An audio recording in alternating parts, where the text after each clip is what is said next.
Selamat pagi semuanya. Saya hormati Bapak Sabani, SPD MSI, dengan dosen mata kuliah Manajemen Pendidikan. Di sini saya Monika Laura Siombing dengan NIM 4203121065 akan menyampaikan critical book report dengan judul Manajemen Pendidikan Masa Kini dan Manajemen Pendidikan.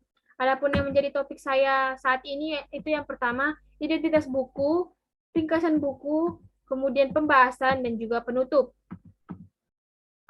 Lanjut kita pada dari identitas buku.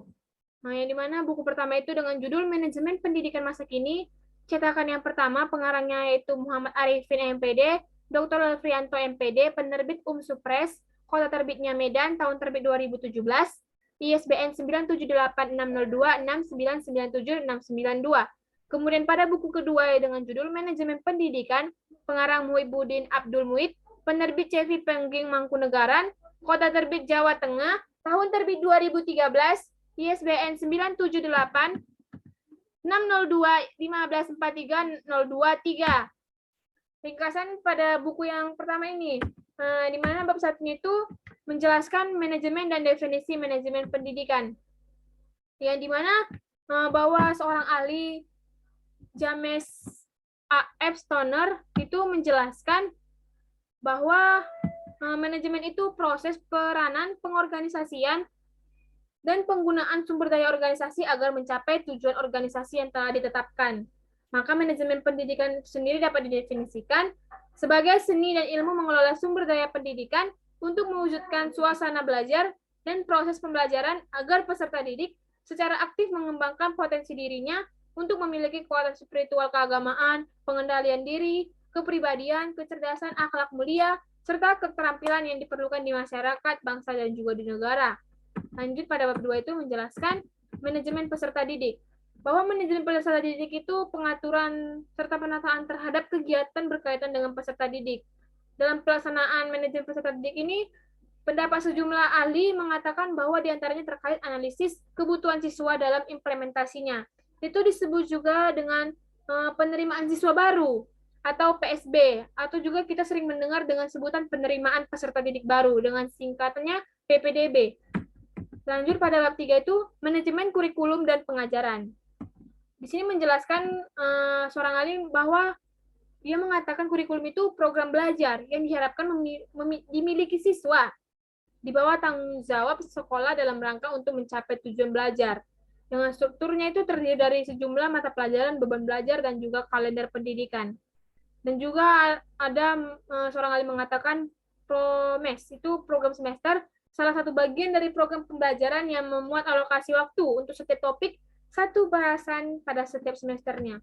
Di bab 4 itu menjelaskan manajemen tenaga pendidik dan kependidikan.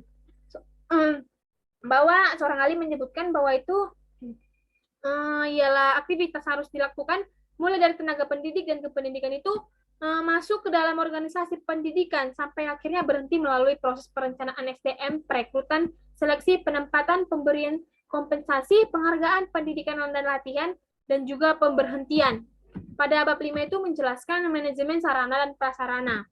Di sini bahwa hal itu yakni segenap usaha yang berkaitan dengan perencanaan pengadaan, penyimpanan, pemeliharaan, inventarisasi, penghapusan, pengendalian, serta secara efektif dan efisien sehingga dapat selalu siap untuk menunjang kelancaran proses belajar mengajar di sekolah. Pada bab 6 itu menjelaskan manajemen keuangan sekolah. Bahwa keuangan sekolah itu ada usaha perencanaan sumber-sumber keuangan, pembukuan penggunaan keuangan, ada pemeriksaan keuangan, ada pelaporan pertanggungjawaban keuangan secara efektif dan efisien. Maka dengan adanya hal itu dapat menunjang kelancaran pelaksanaan kegiatan belajar mengajar di sekolah tersebut. Pada bab 7 itu menjelaskan manajemen hubungan sekolah dengan masyarakat. Kita mengetahui bahwa hubungan sekolah dengan masyarakat itu hakikatnya satu sarana yang sangat berperan dalam membina dan mengembangkan pertumbuhan pribadi peserta didik di suatu sekolah. Dalam hal ini sekolah sebagai sistem sosial. Bagi integral dari sistem sosial yang lebih besar yaitu masyarakat itu sendiri. Lanjut pada ringkasan buku kedua, yang dimana bab satu itu dia menjelaskan manajemen dan pendidikan, bahwa manajemen pendidikan itu sebagai metode ataupun tata cara untuk mencapai tujuan administrasi. Artinya manajemen dari dalam lingkup administrasi, bahwa pendidikan adalah usaha sadar dan terencana untuk mewujudkan suasana belajar dan pembelajaran agar peserta didik secara aktif mengembangkan potensi dirinya untuk memiliki spiritual keagamaan, pengendalian diri, kepribadian, kecerdasan akhlak mulia, serta keterampilan yang diperlukan dirinya, masyarakat, bangsa, dan juga di negara. Pada bab 2 itu menjelaskan unsur kepemimpinan dalam manajemen pendidikan, yang dimana bahwa kepemimpinan itu kondisi mempengaruhi orang lain yang secara sadar diarahkan dan digerakkan secara bersama-sama untuk mencapai tujuan. Bahwa seorang ahli juga mengatakan bahwa beberapa gaya kepemimpinan, ada otoriter, ada demokratis, ada kebebasan. Lanjut pada bab 3 itu manajemen perencanaan dalam pendidikan. Bahwa perencanaan itu proses mempersiapkan kegiatan secara sistematis untuk mencapai tujuan tertentu. Artinya bahwa perencanaan strategis itu kunci yang menghubungkan antara manajemen strategis dan kondisi lingkungan organisasi yang menjadi salah satu faktor menuntut analisis cermat terhadap lingkungan luar organisasinya. Adapun di bab 4-nya ini tuh menjelaskan lingkup manajemen di sekolah. Maksudnya itu suatu metode implementasi manajemen pendidikan di tingkat praktis sebagai sebuah organisasi sekolah menjadi badan manajemen pendidikan di sekolah. Dengan pengorganisasian maka sekolah memenuhi salah satu fungsi manajemen pendidikan. Manajemen dalam subsistem itu dapat difungsikan untuk merangkai kegiatan-kegiatan kurikulum agar terlaksana dan diawasi pengadaannya sehingga tercapai tujuan dari kurikulum tersebut. Pada bab 5 itu menjelaskan manajemen berporoskan sekolah.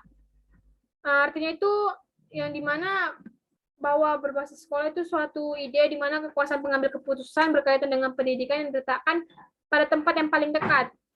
Dapat dipahami bahwa manajemen berporoskan itu lahir dari pelaksanaan di tingkat satuan sekolah dengan memperhatikan potensi lokal yang memungkinkan untuk dikembangkan secara nasional. Pada bab selanjutnya itu total quality management. Artinya bahwa konsep mutu dipadukan sebuah sistem manajemen yang memperjuangkan visi dari mutu tersebut. Pada bab 7 menjelaskan manajerial dalam pendidikan Islam. Di sini mencapai sebuah manajerial yang handal, maka seluruh tenaga pendidik dan kependidikan tidak semaunya sendiri.